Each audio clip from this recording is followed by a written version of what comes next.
இந்த ப்ளவுஸை நிறைய பார்ட்ஸாக நான் டிவைட் பண்ணி அப்லோட் பண்ண போகிறேன். கட்டிங் பார்ட் முடிச்சாச்சு. ஃபஸ்ட்டு இந்த வீடியோவில் ஸ்லீவ் எப்படி கம்ப்ளீட் பண்ணணும்னு பார்க்கலாம். இதுக்கு ஸ்லீவ் பார்ட் மெயின் ஃபேப்ரிக்கும் லைனிங் ஃபேப்ரிக்கும் எடுத்துக்கிட்டு குட் சைட் ஃபேஸ் பண்ணுற மாதிரி வச்சுக்கிட்டு ஒரு 0.5 இன்ச்சஸ்க்கு கீழே ஸ்டிச் பண்ணணும்.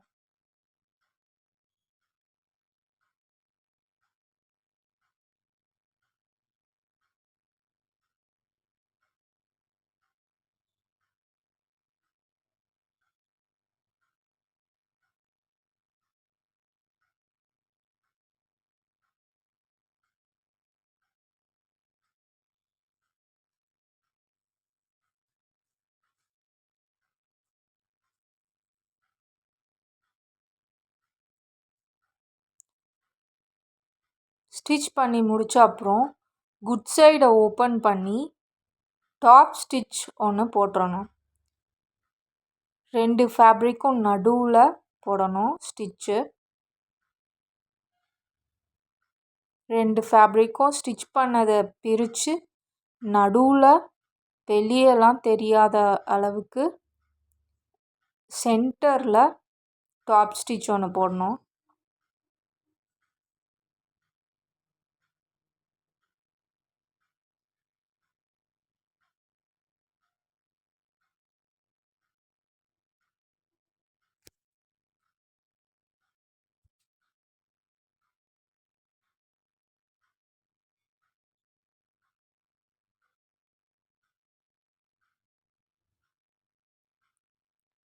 டாப் ஸ்டிச் போட்டு முடித்ததும் அதில் அப்படியே திருப்பி 0.25 இன்ச்சஸ்க்கு ஒரு ஸ்டிச் போடணும்.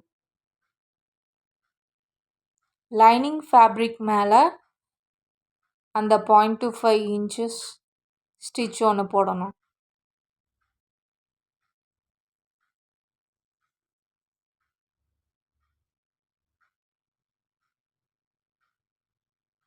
ஃபேப்ரிக் ரொம்ப சாஃப்டான ஃபேப்ரிக், அதனால் சிந்தட்டிக் ஃபேப்ரிக், அதனால் கொஞ்சம் அப்பப்போ கரெக்ட் பண்ணிவிட்டு ஸ்டிச் பண்ணணும்.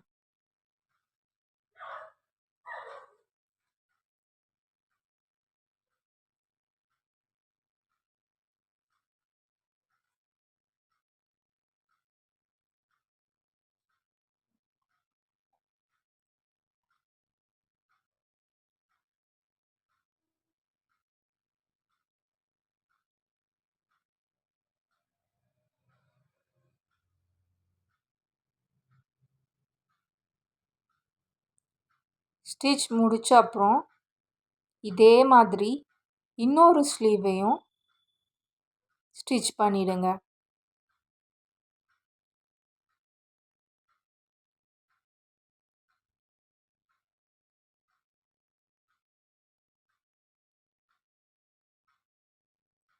ஸ்டிச் பண்ணிவிட்டு எண்டில் ஒரு அயர்ன் பண்ணிவிட்டு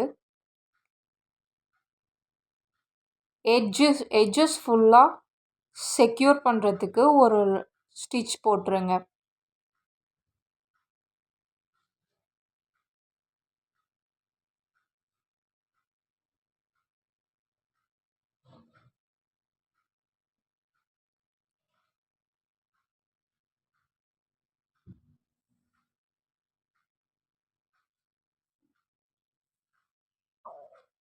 நான் இந்த ஃபேப்ரிக்கில் எக்ஸ்ட்ராவாக துணி விட்டிருந்தேன், அதனால் ரொம்ப கார்னரில் தைக்காமல் சாக்கில் மார்க் பண்ணிவிட்டு அது மேலே ஸ்டிச் போடுறேன்.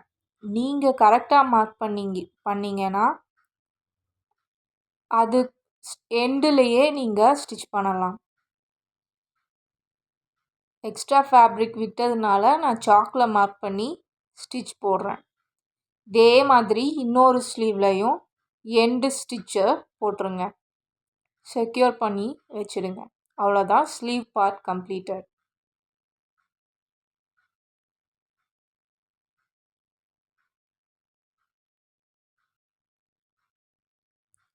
இவ்வளோ தான் ஸ்லீவில்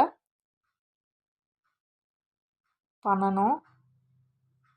கஸ்டமர் இதுக்கு ஒரு சாரியில் வர பார்டர் அட்டாச் பண்ண சொன்னாங்க, அதையும் அட்டாச் பண்ணிக்கணும். அவ்வளோதான் ஸ்லீவ் பார்ட்.